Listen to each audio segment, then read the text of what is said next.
In a great medieval kingdom, where the palace gates closed at sunset and did not open again until sunrise, there was one rule that every citizen knew without being told. Nobody knocked on the palace door at midnight, and nobody who valued their freedom ever tried. But on one cold, moonlit night, a small boy with torn gray clothes and bare feet and a worn leather satchel on his back walked through the empty streets toward the palace alone. He walked without hurrying and without hesitating, as if he had thought about this moment for a very long time and had already made his peace with however it ended. The night guard saw him coming from a distance and raised his spear and called out a warning that echoed off the empty stone streets around them. The boy stopped and looked up at the guard, and did not run, and did not speak, and simply reached slowly into his leather satchel and pulled out a small, folded piece of parchment. The guard took the parchment and held it up to the torchlight, and as his eyes moved across the words, his spear slowly lowered until its tip was resting on the ground. He looked at the boy, and then back at the parchment, and then back at the boy, and said nothing for a long moment, because there was nothing he knew how to say. Then he stepped aside and pulled open the heavy palace door, and the boy walked through it into the warm torchlit interior without looking back.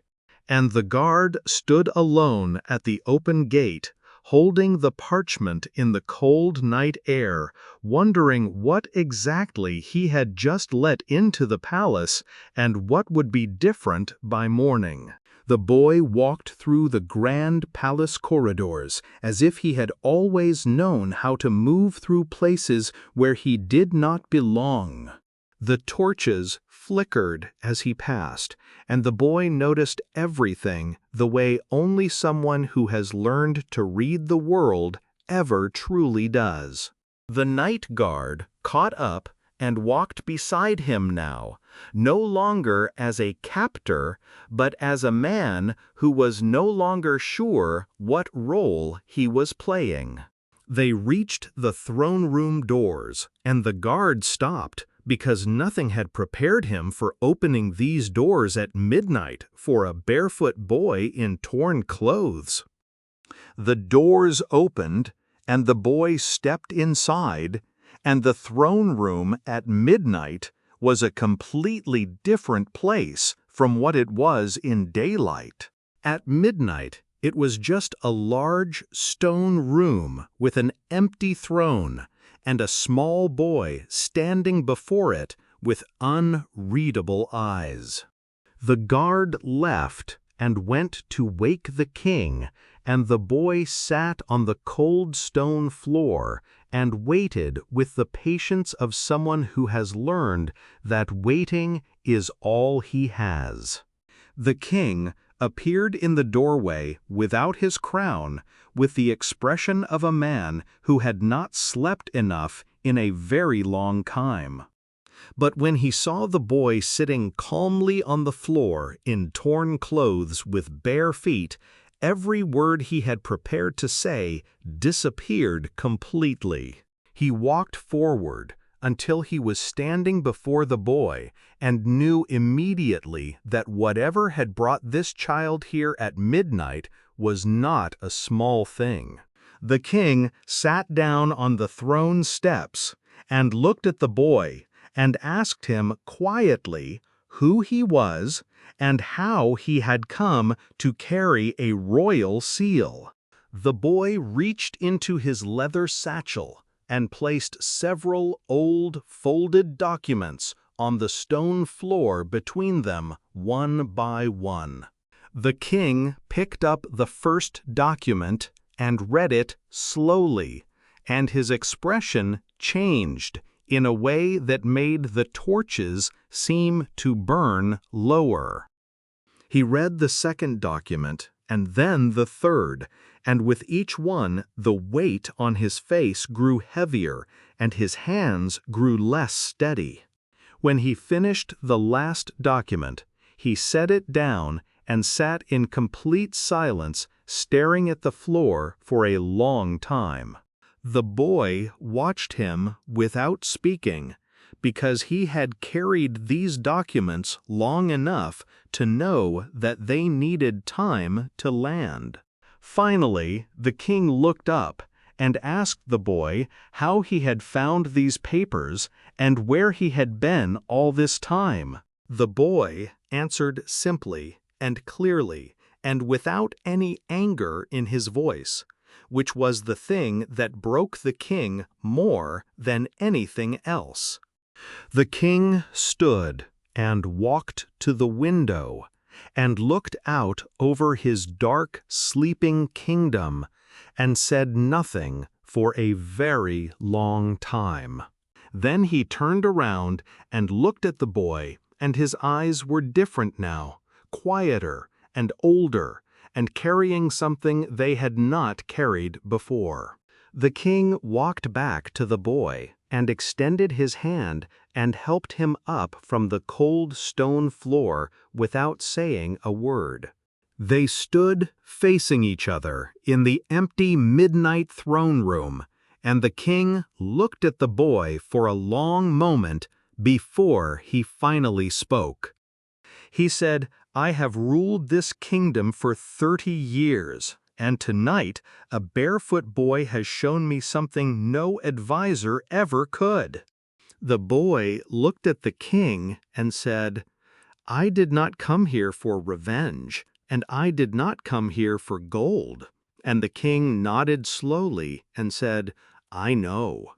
The king asked the boy what he had come for, and the boy said, "I came because the truth was sitting in a satchel, and it belonged inside these walls, not outside them."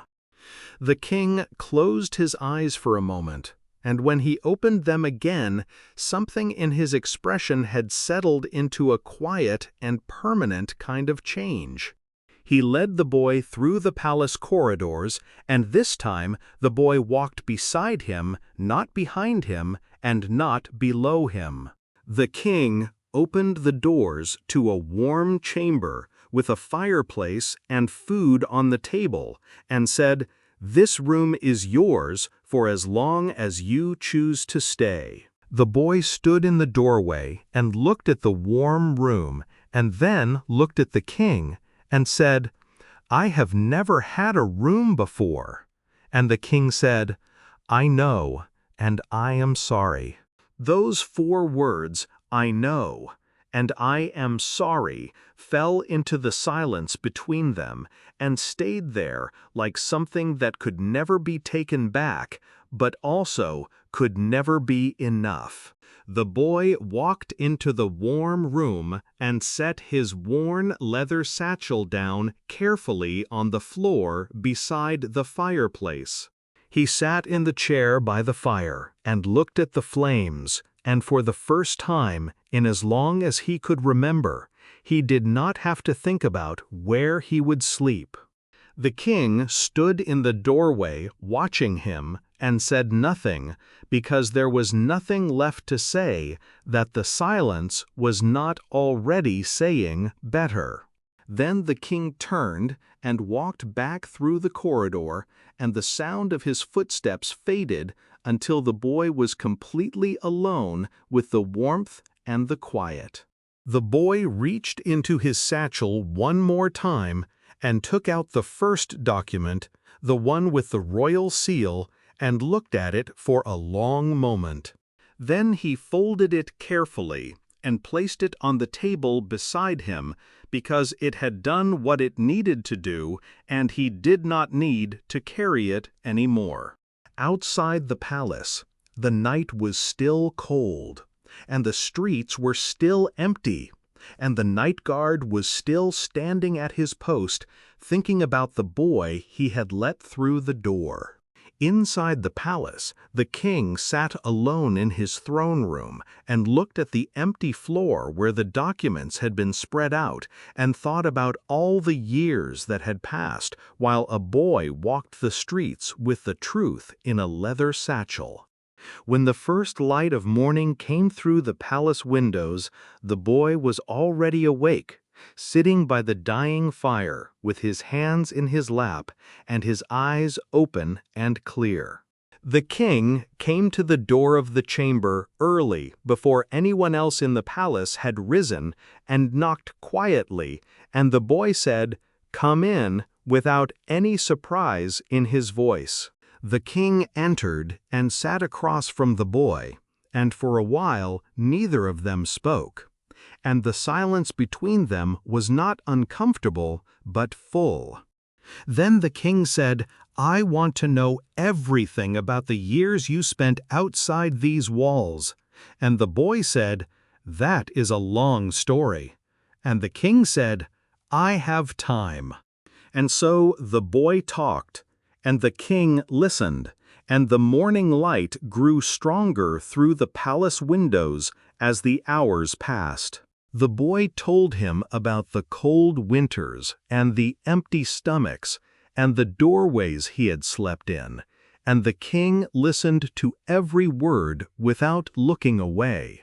He told him about the people who had helped him along the way, small kindnesses from strangers that had kept him moving forward when everything in him wanted to stop. And he told him about the day he had found the documents hidden in a place he would not have thought to look if hunger had not driven him there. The king asked him what he had felt when he read them, and the boy said, "I felt that the truth deserved better than the place it was hiding in." The king stood and walked to the window and looked out at his kingdom waking up below and said, "You are braver than anyone who has ever stood in my throne room." The boy joined him at the window, and they stood side by side looking out over the kingdom together. And the boy said, "I was not brave. I was just tired of carrying something that was not mine to carry alone." And the sun rose fully over the kingdom and the palace, and the boy who had knocked on the palace door at midnight, and the king who had opened it, and neither of them was quite the same person they had been the night before.